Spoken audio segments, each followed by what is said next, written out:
Everybody to another edition of the Kirby on Sports podcast. We are back in business as always. I am your host, Josh Kirby. Big thanks to all of our sponsors, PM Plus Reserves, Shenandoah Primitives, Dr. Dave Leadership Corporation, and Mark Francis with Icon Real Estate. I did not come alone, though.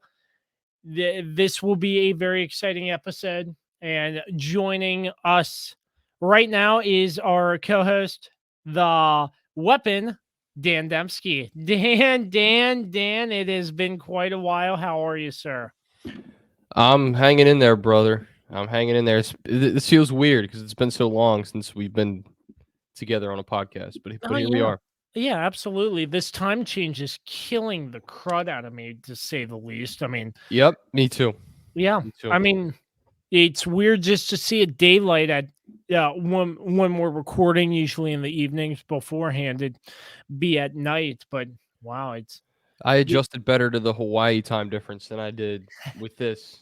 1 yeah, hour, yeah, but because it messes up your whole day. yeah, It really does. absolutely. But we're glad you're spending some time listening to the Kirby on Sports podcast. You can find us on all streaming platforms and all social media platforms as well. Yeah, short and sweet, a lot to get into though. So I'd like to start, Dan. A lot has happened. NFL free agency has opened up, and a lot of moves have been made so far. But the one, I'm not sure if this is a surprising move, but I was like, "Are you kidding me?" After 2 months of retirement, Tom Brady announces he's coming back to the NFL. I'm just annoyed. I was annoyed when I saw that. I'm annoyed now. It's annoying, because I don't know. There was this great gusto when he went out. We talked about it. Every show was talking about it. Nope.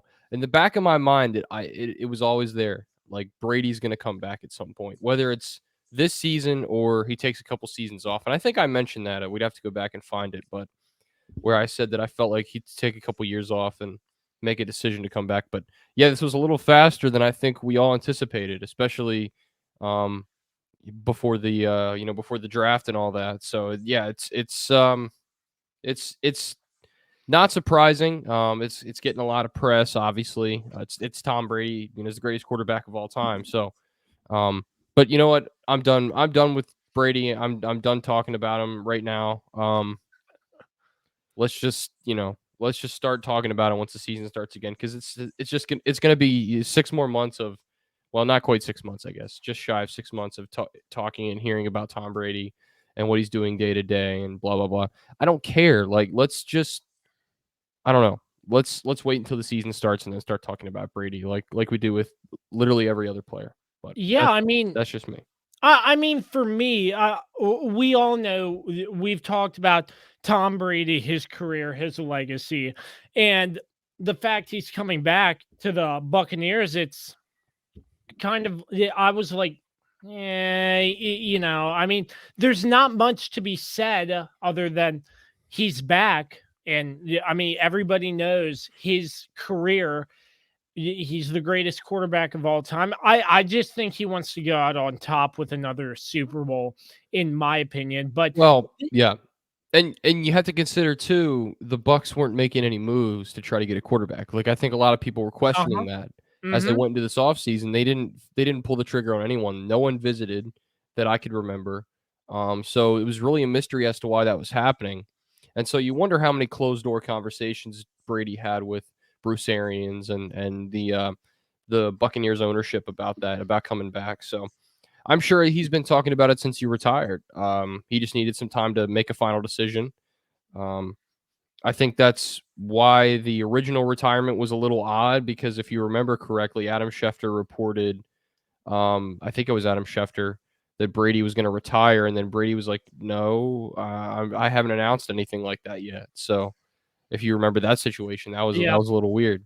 Um, but yeah, you mentioned it. I mean, I think Brady is looking for another ring. I mean, look at how close they were coming back and beating the Rams, right? In Hmm. the playoff game, down, I don't know, 3 scores. I can't remember the exact number they were points they were down, but Brady almost let him all the way back. So I think I don't know. I think he can still play. I mean, there's no reason why anyone could say that at the end of last season, Tom Brady's done as far as his talent's concerned, because he's extremely talented. He can still Yeah. play at a level that's never been seen by anyone close to his age. So, um, I think the NFC is a little easier now than it's been for a while. I think with Brady coming back, I think the Bucks will be right in the thick of things again. Hmm. Obviously, we'll touch on Green Bay because they are they're still up there as well, and in Dallas, as much as Carlos, may claim otherwise, I believe Dallas is up there as well. And outside of that, the NFC is kind of up for grabs. The Rams, you just don't know what they're going to be next season. So Uh, I think the Bucks, I think they're right there in the thick of things again with Tom Brady. Any yeah. team with Tom Brady on it is going to be is going to have a shot. Yeah, I mean it's still pretty early, and still I assume there will be plenty more moves that will be made after we're done recording this. But yeah, you brought up the point I wanted to bring up too, that Tampa Bay was going to be in a deep hole if Tom Brady actually retired, because they have to find a quarterback. And the free agency market for quarterbacks were, It was weak. I'd say it wasn't the best. It was pretty At, weak. yeah, it was. It was pretty weak. But like looking and seeing, no news about Tampa Bay working anybody out or bringing anybody in, quarterback wise. That sort of gave me an idea. Either one, Tampa Bay is going to be really, really struggling this upcoming season, or Tom Brady's coming back. And lo and behold, Tom Brady is back in business with the Tampa Bay Buccaneers. And their Super Bowl odds went from like plus 500, and that probably decreased a little bit. And they have a better shot, based on what Vegas says, for Tampa Bay to make it to another Super Bowl, hopefully. But a lot of Bucks fans are probably cheering, excited, because Tom Brady is back in a Buccaneers uniform and not with another team. But the Buccaneers front office, I heard this on TV, I believe, or radio, that they left the light on for him, essentially, that if he changed his mind, he could come right back. That's And that's definitely what it seems like. yeah. There was, and another thing to this too is you don't you wouldn't see a championship caliber team go into an off season where they need a quarterback. Everybody knows they need a quarterback, and not even bring it up at all, right? Like, you don't see that, especially this day and age where Mhm. you know social media kind of drives that as well. Like, okay, we need to put up something on social media about going in search of a quarterback, or whether through the draft or other means, which the draft class this year, we've talked about it, is pretty weak as well, at least on the surface. There's always those guys that get taken in the third, fourth round that become pretty good players. But you just don't know. But yeah, that's the other part of this too. It's just like they didn't even, show their hand that they were trying to even consider getting a quarterback. So yeah, I think that's when a lot of people started to speculate. Um, Maybe not out loud, but certainly in their heads, like you and I had, that hey, they're gonna bring Tom Brady back if he decides to do that. And it was also odd because I don't know if you saw this. He was over in England over the weekend prior to making his decision. Um, and that someone asked him, "Are you going to come back?" And he had a weird answer or something. So, and then a day or two later, he says, "Yeah, I'm coming back to Tampa." Um, Essentially, and the memes are flying about how he had to take care of his kids, help them with their math homework, and he saw how terrible it was, and why he's coming back for that reason. I thought a lot of those memes are funny, just about how he figured out how difficult being a father is, which is pretty funny. But um, I'm all just jokes. surprised he isn't in trouble with his wife at all. Well, you know, I don't know. That's a good point. That's a good point. It the question now is, how many more years do we think he's going to play? because I don't think anybody really knows for sure, right? Yeah. After If this, I have no clue. if he gets close this year, I think he keeps going. If somehow the Bucks, you know, self implode or they miss the playoffs or they don't even get close to the Super Bowl, I think he hangs it up. I think if they win, he goes out on top. He retires. So I think I don't know. I think there's a better chance he retires at the end of this season than we've talked about before. But again, nobody knows. Only Tom Brady knows, and he's not going to really give that information out to anyone. So Well, Tom Brady is back with the Tampa Bay Buccaneers. Let's move on. We'll briefly touch on this one. Aaron Rodgers, he is back with the Green Bay Packers. He is now the highest paid quarterback in the National Football League, surpassing Patrick Mahomes. I mean, ridiculous. yeah, I'm sorry, it's yeah, it's ridiculous. crazy. It's crazy the numbers Green Bay made him that offer. But I mean, felt like towards the end of the season that Aaron Rodgers, I didn't really think it was possible. I felt like there was a slight possibility that he could go to another team, but I didn't think he was going to hang it up. And I just think this was his best option to stay with Green Bay. But it's crazy though, because Aaron Rodgers all his years in Green Bay, and yet he only has one Super Bowl to prove from that. And I saw something on social media, like right after the Rams won, that the Rams and Lions traded quarterbacks, Matt Stafford on the Rams, and they go on to win a Super Bowl. And Matt Stafford has the same amount of Super Bowls as Aaron Rodgers. So I mean, obviously, you saw Zadarius Smith got released from Green Bay. They franchise tagged Lazard, if I remember correctly. I mean, for Green Bay, they just need to continue adding pieces around Aaron Rodgers because, yes, Aaron Rodgers is an elite quarterback. He won MVP this past season, but I mean, the quarterback can't get the job done alone. So if Green Bay wants to make a Super Bowl run, they need to build more pieces around Aaron Rodgers. I'm not saying that there weren't pieces before, but add even more to help Aaron Rodgers out even more so you have a better shot of making it to the Super Bowl and winning. Yeah, and not to mention that Devontae Adams is, some teams are starting to obviously show interest in him because he's announced that he's not going to play under the franchise tag this upcoming season. So that's an interesting development there. Yeah, and he was Rodgers' big target. But yeah, you started it off well. I think Rodgers' lack of postseason success. I mean, he's 11-10 in the playoffs in his career, which is not great. I mean, 11 playoff wins is pretty good. But when you look at all the years he's been playing and all the times he's been in the postseason, he just hasn't lived up to the hype and expectation. That's why the MVP is a regular season award, because when Rodgers has won the MVP, he's clearly deserved it. This past year was clearly deserving of the most valuable player.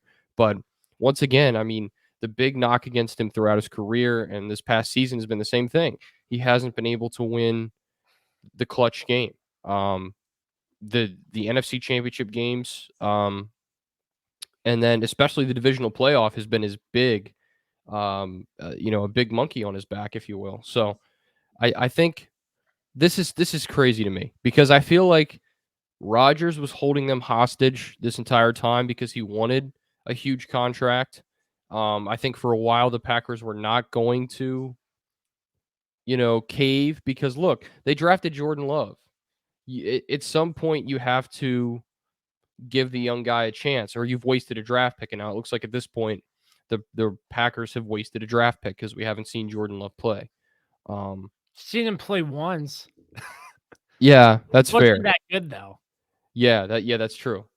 I'd forgotten he did play that. He did play one game. So, I don't know. It's insane to me. It's obvious the Packers think that he can still win a championship. You don't pay that kind of money. And let me give you the numbers here because it's ridiculous.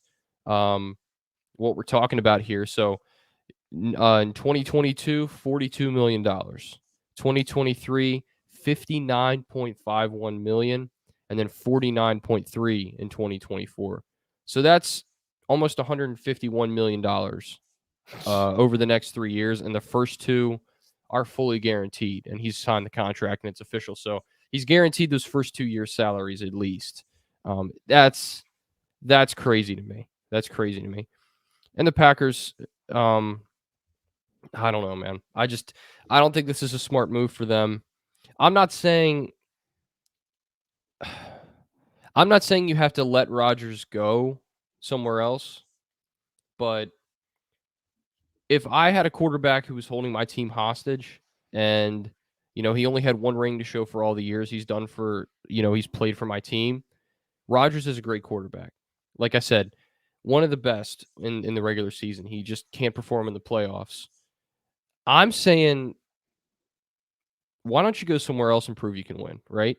Mm-hmm. Look at what now what the Patriots did with Brady was different. It was more Brady wanted to prove he could win elsewhere. But I think some of that was the Patriots too. With deep down Belichick thinking the same thing. The Packers could have done that with Rodgers, but instead they give him this monster deal. And I think it's dumb. I think they've crippled themselves now for the next 3 years, and you're putting all your money into this guy who's elderly by NFL standards. And I don't think it's a good move. I think the Packers are going to regret it for sure. And I don't know, man. I think it's foolish. I really do. Yeah, that's a very interesting point because I wouldn't be surprised if Aaron Rodgers wants to stay in the league and he can't get it done in Green Bay. He might explore that option. I felt like there was a chance that he might have explored that option this year, but Green Bay threw him a massive contract. So only time will tell. But I mean, the situation in Green Bay, Aaron Rodgers is an elite quarterback, but for me, add more pieces around Aaron Rodgers and pay the big bucks so you have a chance to make it to the Super Bowl. Because Aaron Rodgers and his stats, I mean, I would, if I were to see like just an imaginary picture, like a blank picture with Aaron Rodgers stats on it, I would have assumed that this quarterback in Aaron Rodgers would have had more than one Super Bowl victories. That's just me. Right. And you mentioned his stats. He had no touchdowns in the game against the 49ers in the divisional round. Which was crazy. So yeah, that's just kind of how it's been for Aaron Rodgers. He choked on the big stage. And again, I'm very surprised at the Packers for making this move. Because now what happens with Jordan Love? I mean, you can't really use him as trade bait because he hasn't played. We don't know how good he can be in the National Football League. We all saw him in college, but come on. That was several years ago now. So, we'll see. We'll see what happens. We'll see what happens. But I don't like it. I don't like it. I apologize. I guess my phone was ringing. I forgot to put that on silent if you did in fact hear that. But yeah, a lot of people like to hit me up, I'm that popular guy, but okay. I'll fall for that one. No, I just had to find a way to make it, but anyways, Aaron Rodgers gets paid. He's staying in Green Bay. We'll talk more NFL free agency and so much more. Let's just hear from one of our sponsors. We'll be right back. For sports fans living in condominium and homeowners associations, as well as business professionals, when you need a reserve study, PM Plus Reserves has been in business since 1990. Their studies are accurate and easy to understand. Check them out when your association needs a study. www.pmplusreserves.com. You can also contact them at 703-803-8436. Once again, www.pmplusreserves.com. Here's the next one I want to go over. Okay. And This one really baffles me. Kirk Cousins gets a 1-year extension with the Minnesota Vikings. $35 million of that contract is guaranteed. I saw a tweet from My Sports Update, Ari Miroff, and I apologize if I Good Twitter. mispronounced his Good name Twitter on. account. Yeah, no, absolutely great. And he listed out Kirk Cousins by year. And I'm going to read this off exactly as as Ari tweets it. I got you. In Yep. 2016, Kirk Cousins, $19.9 million fully guaranteed. In 2017, $23.9 million fully guaranteed. In 2018, $26 million fully guaranteed. 2019, $28 million fully guaranteed. In 2020, $40 million fully guaranteed. In 21, $21 million fully guaranteed. In Mhm. 22, $30 million fully guaranteed.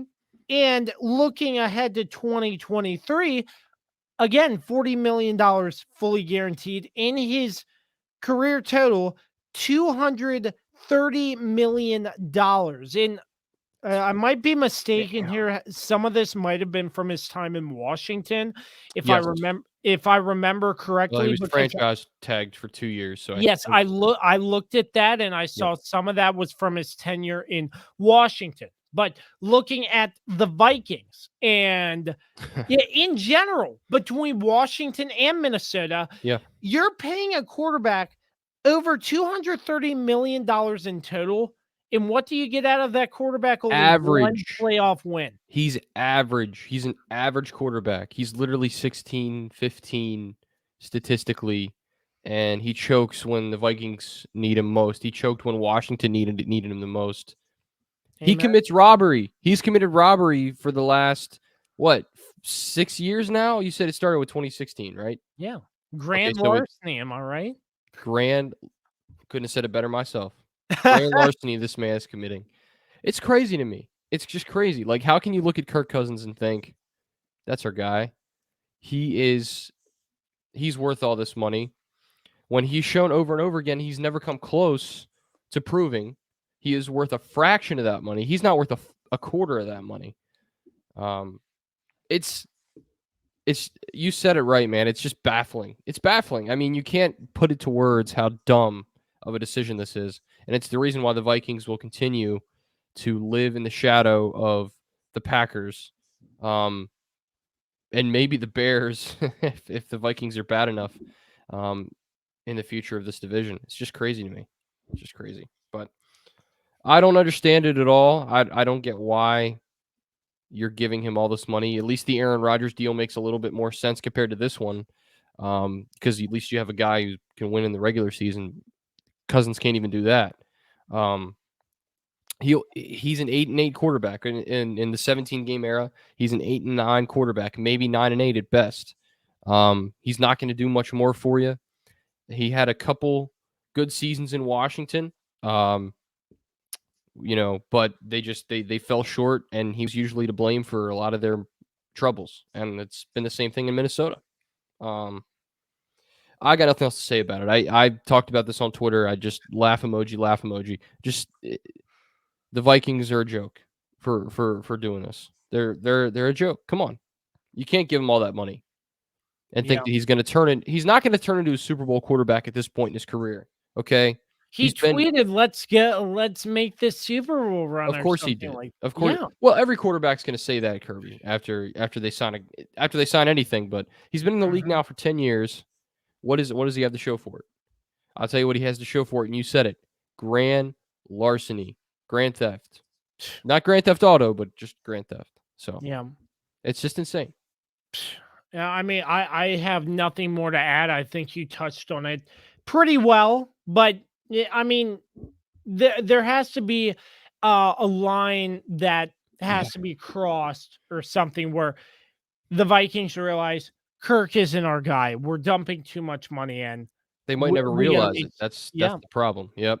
And I think at this point that might be it too. They're kind of to that stage where And they kind of think, who else are we going to get? Well, you got some good backup options out there. You got a guy who, won a playoff game for you not that long ago. You got a guy named Case Keenum. You know, just saying, he's not Mm, bad.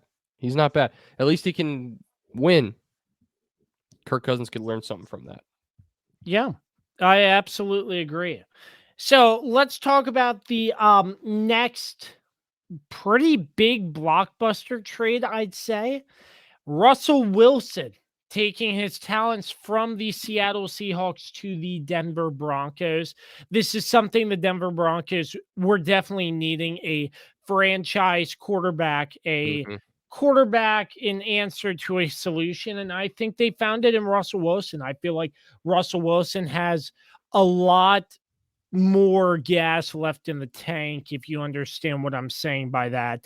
Is I really do think he has a lot of great playing time left in him. Hmm. And I think it's going to be interesting how what's the word I'm looking for, like how he will perform in Denver. And I'm hoping Denver will once again, like I said about Green Bay, for Denver too, get Russell Wilson a couple good receivers, a couple good weapons to work with, and Denver could be in the mix in the AFC. Who knows? Well, they have Jerry Jeudy, who's just Yep. incredible. He was incredible this past season, and he was single handedly one of the best players on that roster. So I think that's a huge lift for him, especially. But I think the Broncos are building something here. But the problem is the AFC in general is so tough. It was tough last season. It was tough the last couple seasons as well. In that division, I mean, you're playing with Kansas City, right? Mhm. You're playing with the Chargers, and the Raiders aren't so bad either. So you got three other teams in that division that are really really good football teams. Obviously, Kansas City's the cream of the crop, so you have to try to keep up with them if you can. Looking Um, at the quarterbacks in that division, though, solid, solid. solid across the board. A very fun division. It's going to be fun to watch these divisional games this year. Um, I want to say a couple things real quick. I had read that Russell Wilson had sort of consulted with Peyton Manning um, uh, before they decided to. I don't know how the trade works. Whether it's the player that says, "Hey, I want to go to Denver," or what. I'm sure Russell Wilson has some leverage, right? He's Russell Wilson, so yeah. But he picked Peyton Manning's brain and sort of figured out, picked Uh, Peyton Manning's big forehead, but and I'm sure he gave nothing but had glowing things to say. What's so funny? you just made me realize something. What? Um, that Yeah, the Broncos pick up Russell Wilson, and back in the day, the Seattle Seahawks played the Broncos in the Super Bowl and absolutely annihilated them. And Yes, it was awful. It was one of the worst Super Bowls ever. one of the worst Super Bowls ever, and you have the quarterback that beat you. Yep. I don't, Not bad. It but was many, but many years ago now. but hearing Russell Wilson talking with Peyton Manning about going to one of Peyton's former teams that Russell and the Seahawks absolutely crushed them, I was like, "Oh my gosh." And listen, this is something too for Denver that's been a sticking point for them. They have not had consistency in the quarterback position.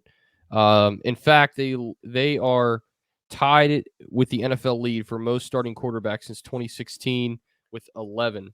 They're tied with your Washington Commanders. So both the Commanders and the Broncos have had 11 starting quarterbacks since 2016.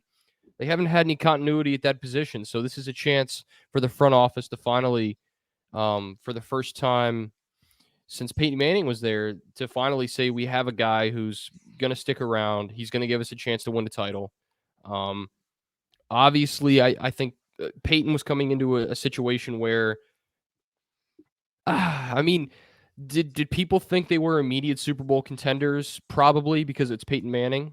And again, I don't think Russell Wilson's quite on that level in his career, but he definitely makes them playoff contenders at this point. That's easy to see.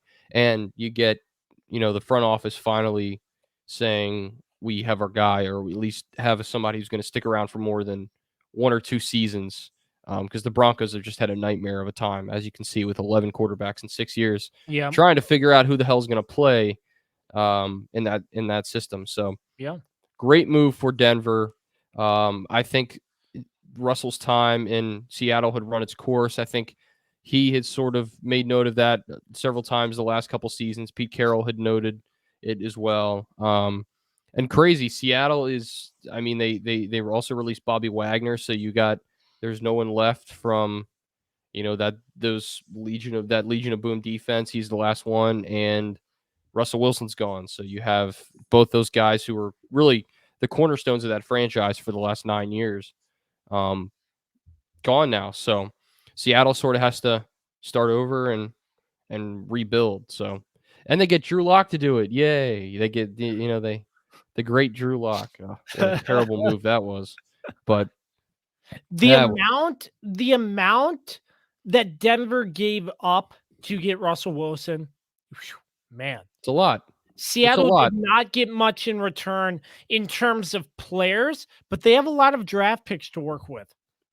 Yeah, and I think that's why it works so well. They'll have a chance to really build that team young. Build a young team rather around Russell Wilson rather than have him come into a situation where you have guys who are his age. I mean, look at Jerry Jeudy, Cortland Sutton, as well as another guy I forgot to mention that the Broncos have, who's just a solid player, who is really going to be great in that passing game. The Broncos have pieces, and they've had pieces the last couple years, but they just haven't been able to put them together. Now I think this move puts them right where they want to be. I'm not saying they're going to win the division or compete with Kansas City, but certainly gives them a better opportunity to do that. Make some noise in that division, which it wasn't that long ago that Denver was the talk of the town and the toast of that division. So we'll see if they can get back to that. Absolutely. So Russell Wilson to the Denver Broncos. Let's touch on a couple more here. Just quickly, Brandon Sheriff from Washington obviously was not going to re-sign with Washington, and he ends up signing with the Jacksonville Jaguars. Randy Gregory, this was a confusing situation. He was expected to re-sign with Dallas, pulled out of that. Much obliged to Randy Gregory for realizing that he needed to pull out of Dallas and go to the Denver Broncos. So helps their defense out. Sorry about that, Carlos, if you're listening. But well, yeah, yeah, he'll get over it. Yep. Another one, and I hope this works out. And I don't care if he beats Washington once or twice or sweeps Washington for the next 3 years. Tyrod Taylor to the New York Giants. This man needs to have a fair shake, because if Daniel Jones can't get the job done, I feel like Tyrod Taylor can. He just has not gotten a fair shake anywhere he's gone, in my opinion. Well, the last place he got a fair shake. He just didn't. He actually didn't perform well with the Texans. And let's be honest, the Texans were a train wreck. So not to say the Giants are any better right now. The Giants aren't really in a better situation than the Texans are. I don't know. It's a tough situation for Tyrod, but it definitely puts pressure on Daniel Jones to, hey man, you have to step it up. You have to stop tripping at the 10-yard line. Like, come on, you got to do something here. So come on, that was a joke. You didn't even laugh. Tripping at the 10-yard line. Okay. But I'm happy for Tyrod. Obviously, been a huge fan of his since he came to the league. Obviously, started with the Baltimore Ravens, so that was always nice. And when we had Joe Flacco, I didn't really want Tyrod to play. That's just me. But it's nice to see him get an opportunity. And look, he goes into a situation where I don't think Daniel Jones has locked up that job. I think we've seen what he's done the past few years he's been in the league now. What's Daniel Jones coming into his third year, correct? This year. So he hasn't proven anything. He hasn't helped that team at all. Not to say there hasn't been much around him. And that's, ownership and the front office for the Giants is just a mess. So that's got to change. But I hope he gets a chance. I hope he performs well. And I just hope he improves the Giants because they need it. They need somebody to step in and be a leader in that locker room. And I think he could be the guy. I really do. The next move I'd like to touch about a little bit, how the Pittsburgh Steelers couldn't find anybody better than Mitch Trubisky. Yeah, I love it. I love it as a Ravens fan. It's I, great. It's I, great. hey, who's gonna do worse? It's gonna be who's gonna do worse, Mason Rudolph, Mitch Trubisky, or Dwayne Haskins. Right. It's like a scab tryout. I mean, it really is. You can't get three. I don't know. This is where I think that Mason Rudolph might have a slight advantage because he's been in that system for a few years now. He's had playing time because the Steelers had so many issues with injuries and also COVID when he got to play a decent amount. So I think he holds a slight edge over those guys. Even though, look, now you're going to be giving Mitch Trubisky, top starting quarterback type money. But what are they going to do with Dwayne Haskins? You think he's going to want to be the backup quarterback? Because I don't think that's going to fly with him. Yeah, He's Dwayne Haskins, he needs an attitude adjustment. he's way too cocky. Yeah, yeah, And we he's know always. exactly how it was in Washington. It's sad because he's so talented, such a talented guy, but just he needs to keep his head on his shoulders. If that doesn't make any sense. Anyway, sorry, I needed an extra coffee today and I didn't have it, so I'm regretting that now. DoorDash. Oh yeah, I already DoorDashed today, so I'm at my limit. But no, yeah, it's a really puzzling move to say the least. You get Mitch Trubisky. I mean, we've all seen with our own eyes how poor he's played. Coming from that same draft class as Patrick Mahomes, of course, we hear about it all the time. The Bears had a chance to draft Mahomes, so did so many other teams, and they didn't do it. But yeah, it's puzzling to say the least, and it kind of shows me something. It shows that Steelers have no confidence in the quarterback class in the draft, and they had no confidence in who else was left in free agency. I don't see any other way. I think Pittsburgh's rebuilding at this point. I think people who refuse to acknowledge that just don't see it. I still have Juju Smith-Schuster. He's always going to be a great player, but you need more than just one player on offense. Pittsburgh's got a great defense, right? I think you just need a halfway competent quarterback, and I don't see that on this roster right now. I just don't. And as a Ravens fan, it makes me happy as hell because our defense got better in free agency. Yeah. Our defense was already pretty good if we can get healthy. And I love that we get a chance to face one of those three guys twice a year. That's just great. So I love it. Yep. Just about wrapping up some of our free agency talk right here on the Kirby on Sports podcast. Once again, the weapon Dan Demski. I am Josh Kirby. I've debated on whether we should discuss this, but I guess we should for a little bit. The Washington Commanders is picking up Carson Wentz, trading away 2 third-round draft picks. One could be a second-round pick if Carson Wentz plays 70% of the snaps in a Commander's uniform. They picked up his entire contract, which in terms is bad news for the Washington Commanders. I almost said football team there, but the Commanders now.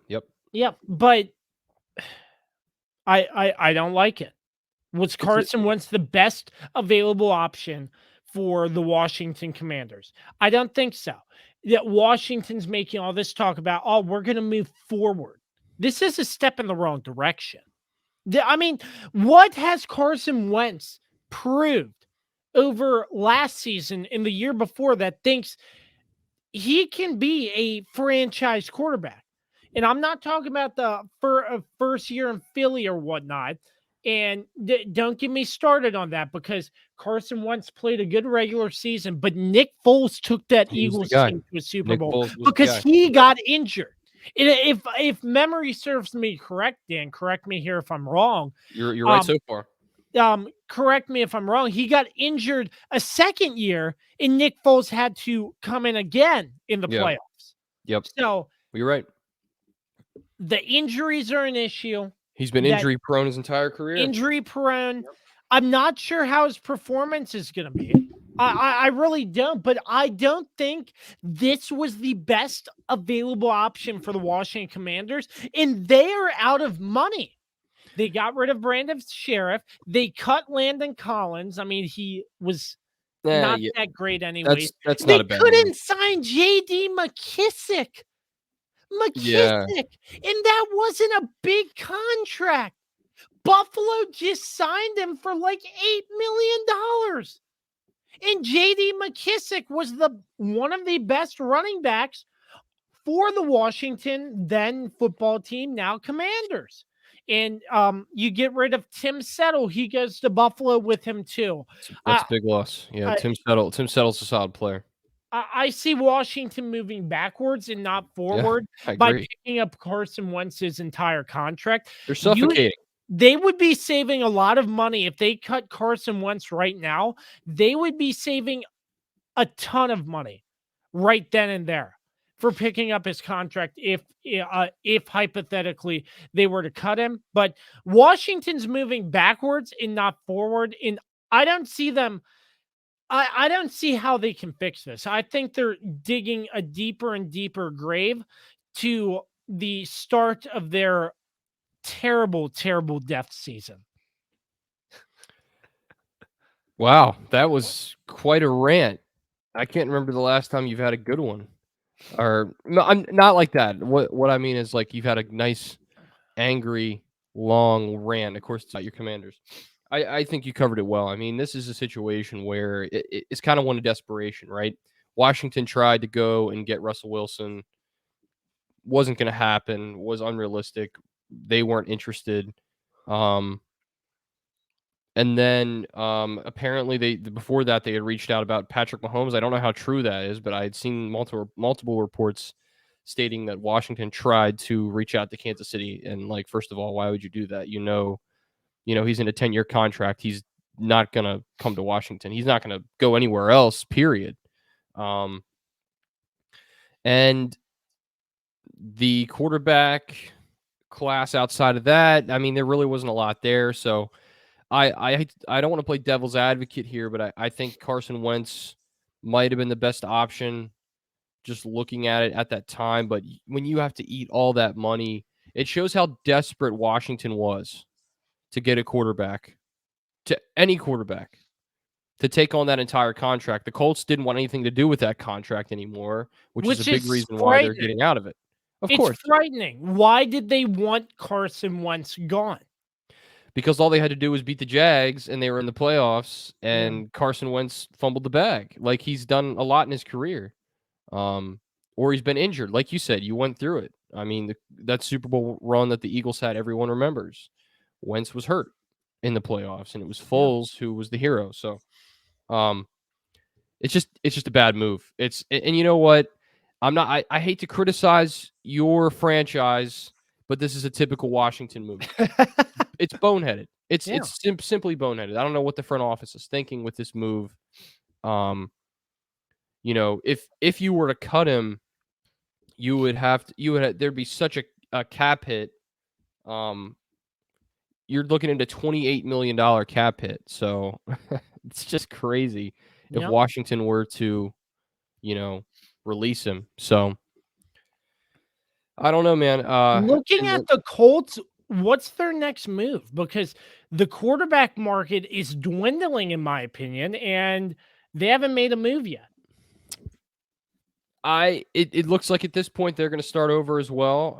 I think they just wanted him gone, and they didn't care who they needed to find. They just wanted Carson Wentz gone, which is very troubling as a follower of the Washington Commanders to see we picked up a quarterback that Indy doesn't want for some reason. Yeah. What could we be bringing to our locker room?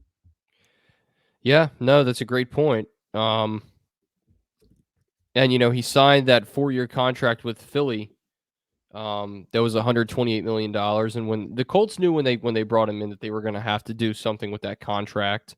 And the last couple and the excuse me, last year when he was on the Colts, you can't really get him to, restructure that contract. It's not going to happen, a couple years after he signs it. So Washington knew what they were getting into with this. I don't get it. It doesn't make a whole lot of sense to me. And I would imagine the original offer from Washington was probably to not take all of the contract, to have the Colts pay some of that back. But the Colts were probably very persistent. Like, look, no, we're getting rid of this guy, and we're not paying any part of his contract that's left. That's on you. So, and Washington, I think part of the rebrand as well, they kind of want to make a big splash. They consider this a big splash. I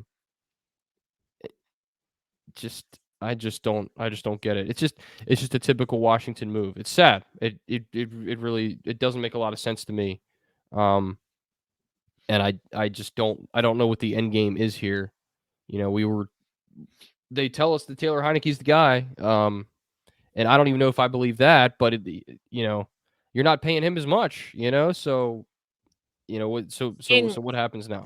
There's a chance. I stand by this. I would not be surprised if Taylor Heineke beats him out for the starting job. That's a bold prediction. That's a bold prediction. Here's the thing, though. When you're paying the guy all that money, I don't know. I feel like you can't demote him to backup. I feel like it's a given when you're getting paid all that money that you're the starting quarterback in this league. I could be dead wrong on that, and you may have a chance, but I definitely think Heineke could challenge him. I'm not going to deny that. And if Carson Wentz comes out of the gate and he plays poorly, or as we've seen so often, gets injured, Heineke could become the starting quarterback for this team. And like I said, I don't even know if that's really what the future of this team is. But right now, what else do you have? Dwayne, or not Dwayne Haskins. Sheesh. Obviously you shipped him off. Not that he was doing you any good. Thank you for sending him to the Steelers, by the way. That was great. But I don't know. It makes you wonder, especially from the Colts' point of view. Do they take a quarterback, and in what round? Right? Mm-hmm. There's a lot of those diamond in the rough type quarterbacks that we see come out every year out of the draft. There's always busts, but there's always guys that come out from the third and fourth round that become studs, and at least really good players. So I could see the Colts try to do that, but I think they'd rather go that route than to try to sign another quarterback who's a free agent right now, who has you're not going to find a much larger contract than Carson Wentz. So you want to at least try to alleviate that some. So I think the Colts are going to draft, but I don't know what the Commanders are doing. It to me, it falls in line with the front office that we've criticized over and over and over again, especially me on this podcast. It's just a really, really bad move. It's just a terrible move. And we'll see what happens. But yeah. I just think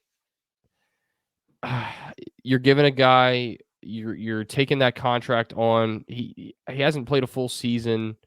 Well, he played a full season last year, I guess. So, I guess that was the first time in a while he's played a full season. But, I don't know, man. I feel for you. I'll say that much. You're losing guys left and right, and then you bring this guy in, and now you're all of a sudden you can't go out and spend, right? I mean, you're paying this guy's salary, ridiculous salary. That's what's choking you now. It's choking the Washington Commanders. Yeah, let me throw this one out. Washington last season signed Ryan Fitzpatrick. Mm-hmm. What if he did not get injured week 1? How would the Washington Commanders be looking up into this point? I mean, that's just a hypothetical that we will never know. This could be another one of those. I mean, God forbid if Carson Wentz gets injured week 1, this could be another season like last season. Who knows? It's time to get rid of that terrible playing surface at FedEx. It's time to do something with it. It's bad. It's really bad. Oh, man. That's claimed a lot of well, a lot of leg injuries in general, knees and just legs in general. So Absolutely. So yeah. that wraps up free agency talk on my end, unless you had any more that we missed, Dan, or any that you thought of. We covered it pretty thoroughly, man. I think we pretty much got every player and For the went into most just part, about the everything. big moves. I mean, Yeah, because some of the moves, I'm like, yeah, it's a move, but don't really think. I picked from the ones I felt like were going to be big talked moves. about the most in the media, and some Yeah. other ones as well. So I think we covered it pretty well. I will The- say, Marcus Williams signing with the Ravens, pretty good move. Safety from the Saints really helps out our defense a lot. Our secondary needed another piece, and I feel like this is it now. We're looking pretty good on that end. So if we can stay healthy and we don't lose guys in preseason, I think our defense is going to be back up to snuff, and our offense hopefully will be back to normal with not losing 2 running backs in the preseason as well. So I'm liking what the Ravens are doing right now, and this is going to be a key draft for them as well because they have some issues that they have to address. So yeah, I was happy with Marcus Williams. It's a good signing, good move. Um, not a huge contract, which I like as well. And I mean, obviously, defensive players are not going to have huge contracts like quarterbacks and receivers and stuff like that. But yeah, yeah, absolutely. Hey, much more to come here on the Kirby on Sports podcast. We'll take a quick break, and when we come back, we'll talk about the madness called March. Stay tuned. Is it finally time to upgrade your home's interior? How about with an authentic farm table made locally from recycled barnwood? Shenandoah Primitives, based right here in Winchester, Virginia, makes farm tables, benches, tables, coffee tables, and a long list of other items for your home decorating needs. At Shenandoah Primitives, function and style are combined for great furniture that will last generations. If you're interested in combining the industrial look of metal with wood, or considering something incredibly unique with a live edge, Shenandoah Primitives turns those ideas into reality. Thinking about a mirror, wine rack, or other accent piece for your home, Shenandoah Primitives can assist with that as well. As a local small business, Shenandoah Primitives is happy to work with each client for a custom design or schedule an appointment to come out and view current inventory. Local, high-quality, handmade items can be found at Shenandoah Primitives. Find us on Facebook and Instagram, or visit us at www.shenandoahprimitives.com. Once again, that's www.shenandoahprimitives.com. We are also sponsored by Dr. Dave Leadership Corporation. Visit them today at drdavemiles.com. Once again, I'm Josh Kirby, joined by the weapon Dan Demski, and it is finally that time of year. It is March Madness, the tournament that decides the champion of the NCAA basketball champion. It's just getting kicked off. Games will start as we're recording on Thursday, to start the tournament, and the well, we actually have madness. the first 4 games are on The first technically. four, but that doesn't count in the brackets. The brackets lock at 12:15 on Thursday, and that's when the tournament officially True, starts. Yeah, true. If you want specifics, yeah. yeah. I want specifics, Dan. So the first four, just to break it down: Texas A&M CC versus Texas Southern, Indiana versus Wyoming, That should be a Bryant good one. versus Wright State, and Notre Dame versus Rutgers. So before we look at the brackets, obviously we have to talk about some of the conference tournaments, and basically one out of the bunch, the number one, the ACC champions for the first time in who knows how long, knocking off a potential number one seed in the NCAA tournament, knocking them down to number 2 in Coach K's final ACC tournament. The Virginia Tech Hokies come together and they play good, hard, physical basketball, and they win the ACC championship, and they get an automatic bid to the NCAA tournament. How about that?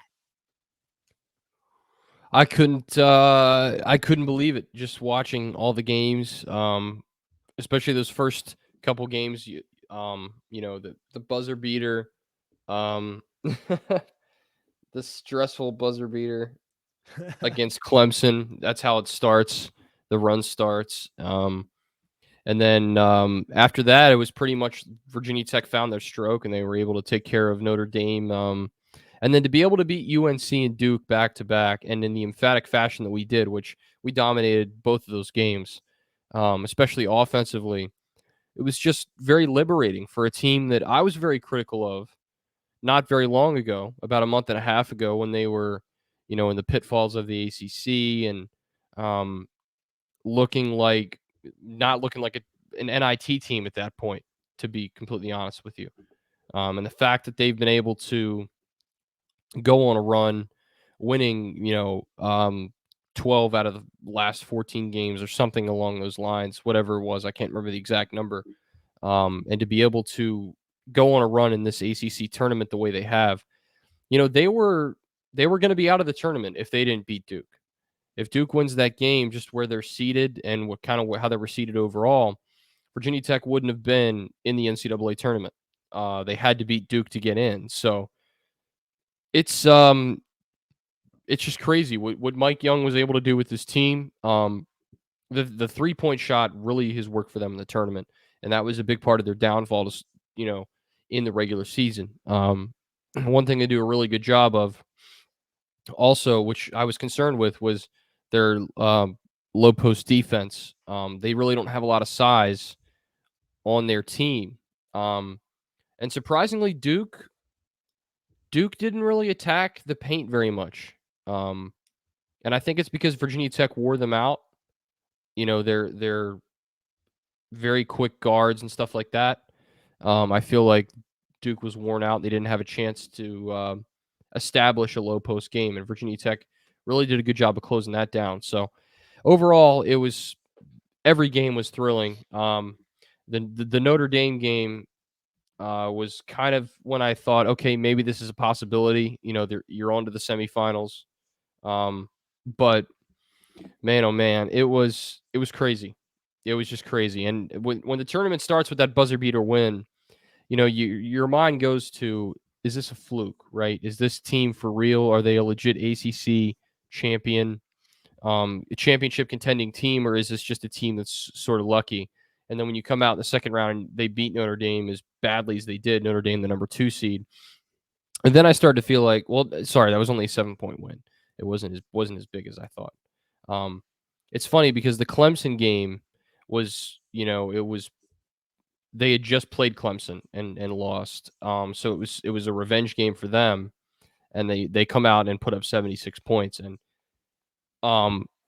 yeah, once they beat Notre Dame, I just had a feeling that they were going to beat North Carolina, and they really, really manhandled Duke as well. So Manhandled is the key there. it's Manhandled. it's just crazy to me. And their bench was key in this tournament. It was key. I mean, they dominated Carolina in bench points. They dominated Duke in bench points. They dominated Notre Dame in bench points.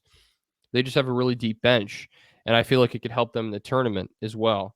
But I'm just thrilled, man. I went to Virginia Tech. I grew up a Virginia Tech fan. They'd never made it past the semifinals. They never appeared in the ACC championship game in basketball, and by golly, they did it, and they dominated. They played a complete game, and really outclassed Mike Krzyzewski in his last ACC championship game, which is really, really fun. That just So, adds a whole other layer to it. so here's one for you. Sure. The Virginia Tech Hokies, number 11 seed in the east side of the bracket, Yep. facing off against number 6 Texas. That's all great and all, but you're looking earlier and you see the first four out, which I find it very hilarious. Texas A&M, coached by none other than Buzz Williams. Yep. Yep. They lost. Sorry, Buzz. They Go lost the title Hokies. game. They lost the title game, and that was kind of it for them. Yeah. Who's better, Buzz or Mike?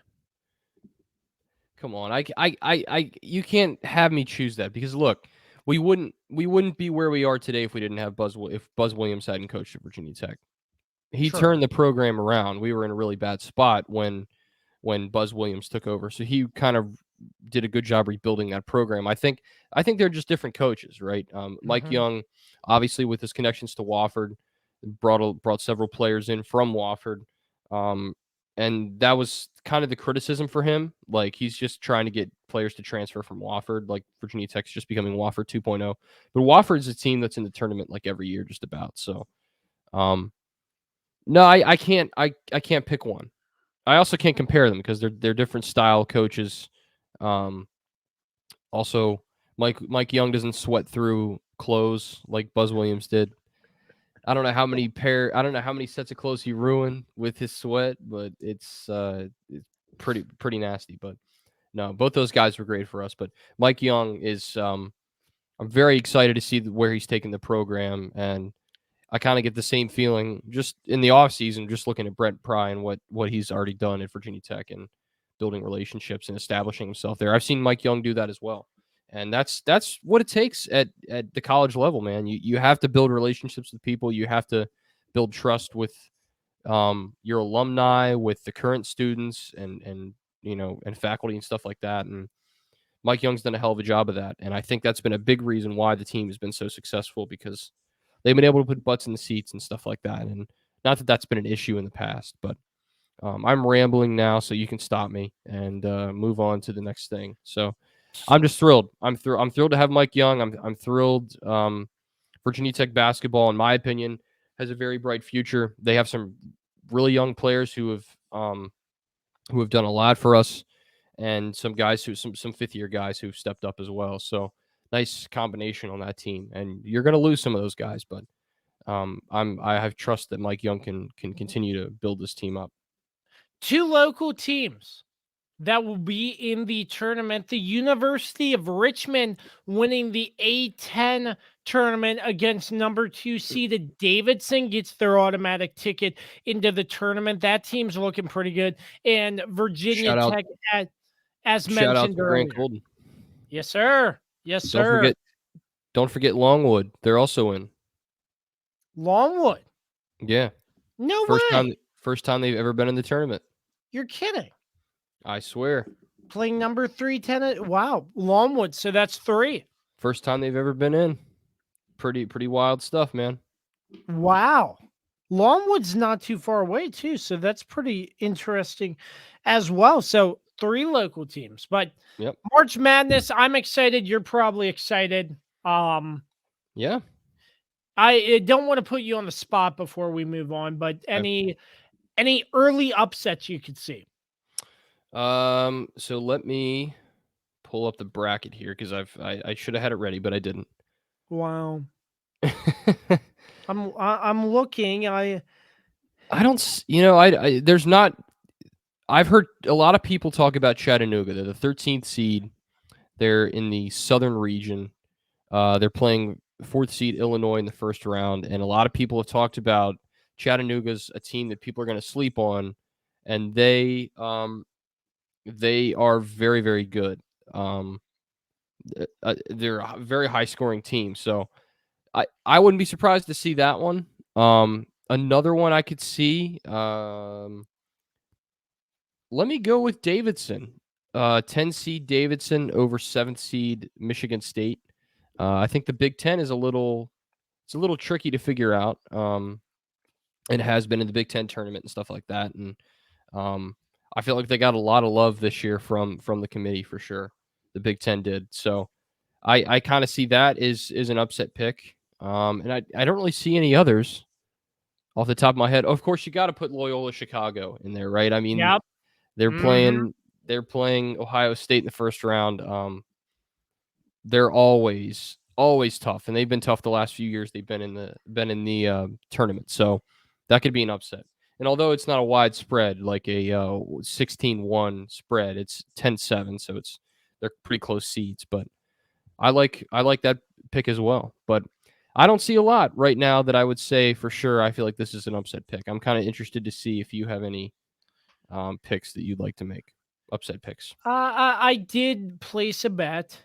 Oh boy. Probably won't work. I did throw a little bit of money, not a lot, as always. Gamble responsibly, folks. And where is it here? It is. I just placed a small bet on Georgia Tech upsetting Gonzaga. Probably won't happen, but Ooh. plus 2,400 on that. Oh That would man. be crazy. That would be one of the biggest upsets in a while, I have a especially. smaller bet on St. Peter's beating Kentucky. That's plus 1,200. Okay. I'm just for You fun. know, Parlay. I could see Marquette taking down North Carolina. I could see that one. That's a Yeah, realistic I upset. could see that too. I could potentially see that too. Um, I wouldn't put it past Marquette because North Carolina. I mean, yeah, is it just me or have they been struggling a little bit? oh, they've been struggling. Yeah, They've been struggling absolutely. for sure. Um, I'm trying to look and see just to make sure. So you have another upset of St. Peter's over Kentucky. Now that would be, boy, that would be nice for Virginia Tech if they're able to get to win a couple games. Have to play St. Peter's instead of, I don't even know where St. Peter's is. Um,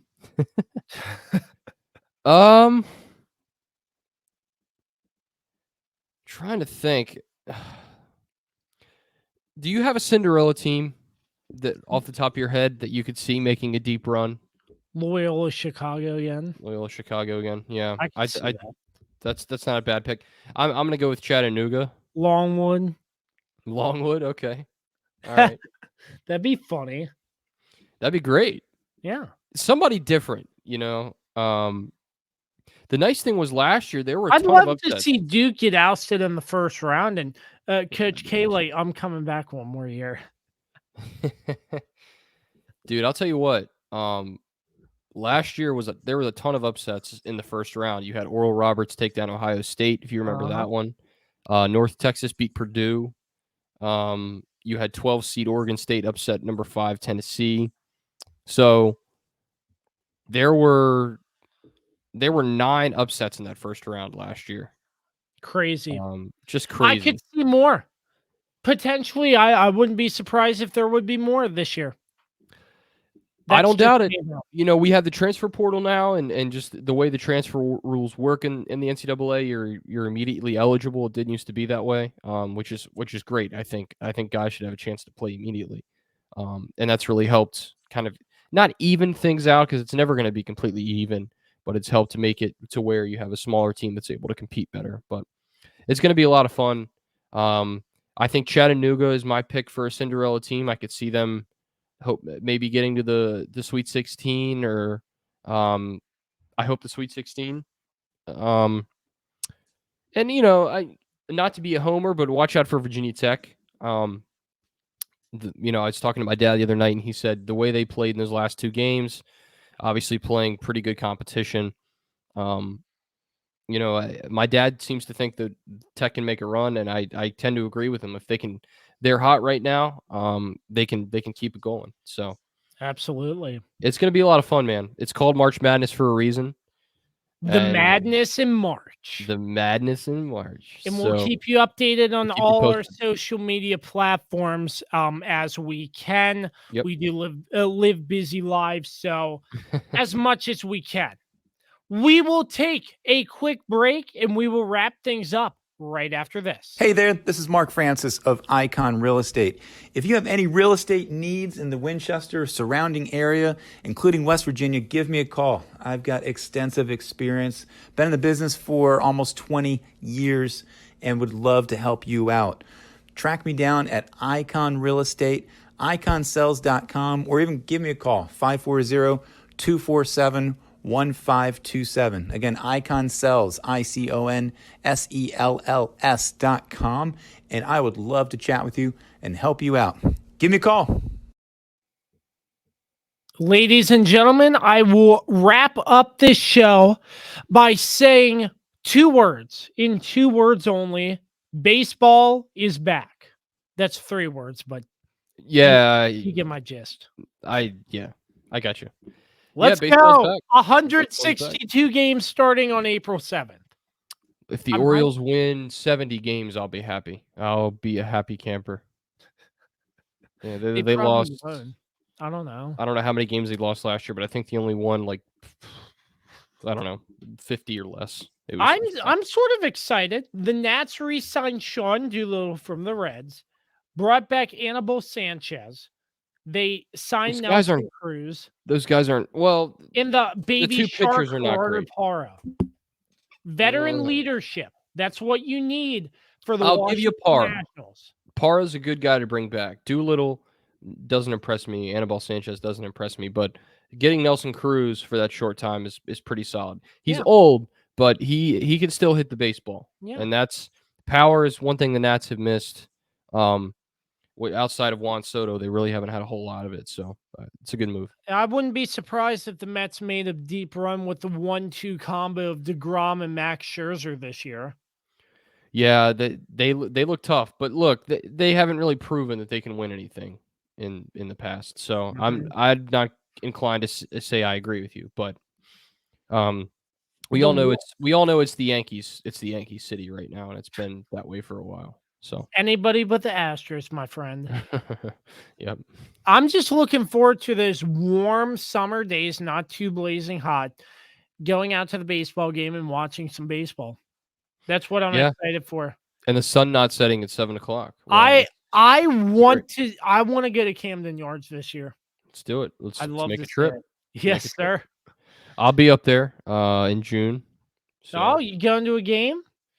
Actually, seeing Paul McCartney. So yeah, wow. it's gonna be fun, man. So looking forward to it. Yes, sir. Yeah, I'm hoping to get to some games. You know, baseball tickets are not that bad. Yeah. Compared to football and other sports. But yeah, let's head out to Camden Yards and let's go to some Nats games too. You know, I'm close. Let's get out there and have a beer, a dog, and let's watch some baseball. Yeah, I can't wait for those baseball times. I thought the season would get shortened due to the lockout. They finally came to an agreement. I was like, oh, it was not looking good. Thank you. It was not looking good there for a while, and you gotta credit both sides, you know, because we know what the players wanted, and I think it's good that they were listening to what the players want. But also in negotiation, you're not going to get everything, right? So neither side was really going to get what they wanted. But I'm glad they were able to come to an agreement. We're able to play baseball now, so it's great. I'm looking forward to it. A lot to come on the Kirby on Sports podcast throughout this offseason. And Dan, I can't thank you enough for being a part of this ride when you are willing and able to. Happy to do it, man. Yes, sir. Thank you for having me. Always, my friend. For the weapon, Dan Demski, I'm Josh Kirby. As always, check out anything and everything the Kirby on Sports podcast at kirbyonsports.com. Find us on all social media platforms and streaming platforms. It's going to be a fun off season. We appreciate all of your support. Until the next time you hear us or see us, always remember to create greatness. And we say so long and peace out.